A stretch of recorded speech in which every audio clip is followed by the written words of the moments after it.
نظرشون میرسه که مرتبا میگه 106 দিনের চাপিয়ে দেওয়া যুদ্ধ, আকাশ ছোঁয়া নিষেধাজ্ঞা আর সব ষড়যন্ত্র নস্যাৎ করে অবশেষে বিশ্ব রাজনীতিতে ঘটল এক অবিশ্বাস্য পথ পরিবর্তন। সমস্ত দম্ভ বিসর্জন দিয়ে ইরানের সব শর্ত মেনে নিতে বাধ্য হয়েছে মার্কিন যুক্তরাষ্ট্র। পাকিস্তানি প্রধানমন্ত্রী শাহবাজ শরীফের এক ঐতিহাসিক ঘোষণা পুরো বিশ্বকে স্তব্ধ করে দিয়েছে। ওয়াশিংটন ও তেহরানের মধ্যে চূড়ান্ত সমঝোতা সম্পন্ন হয়েছে। ইরানের উপপররাষ্ট্রমন্ত্রী কাজেম ঘারিবাবাদি নিশ্চিত করেছেন আগামী শুক্রবার সুইজারল্যান্ডের জেনেভায় সই হতে যাচ্ছে এই ঐতিহাসিক শান্তি চুক্তি। এই চুক্তির মূল শর্তই হল সমস্ত ফ্রন্টে মার্কিন ও ইসরায়েলি আগ্রাসনের স্থায়ী অবসান এবং ইরানের ওপর থেকে মার্কিন নৌ অবরোধের তাৎক্ষণিক প্রত্যাহার।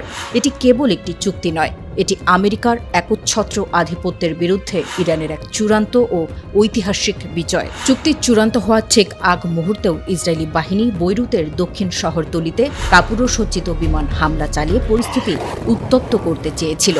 ভেবেছিল হয়তো শেষ মুহূর্তে কোনো সুবিধা পাওয়া যাবে, কিন্তু ইরানের সর্বোচ্চ জাতীয় নিরাপত্তা পরিষদের সচিব মোহাম্মদ বাঘের জোলকদর স্পষ্ট জানিয়ে দেন, লেবানন ও তার প্রতিরোধ যোদ্ধারা হল ইরানের নিজের জীবন।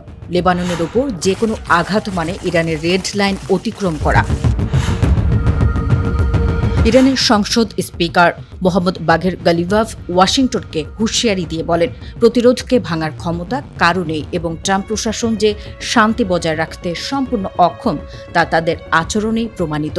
কিন্তু ইরানের এই অনড় অবস্থানের সামনে শেষ পর্যন্ত পিছু হটতে বাধ্য হয় মার্কিন প্রশাসন।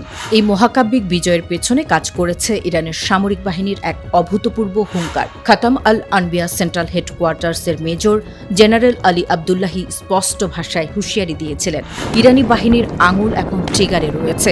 শত্রুর যে কোনো ভুল সিদ্ধান্তের জবাব দেওয়া হবে সরাসরি তাদের হৃৎপিণ্ডে আঘাত করে।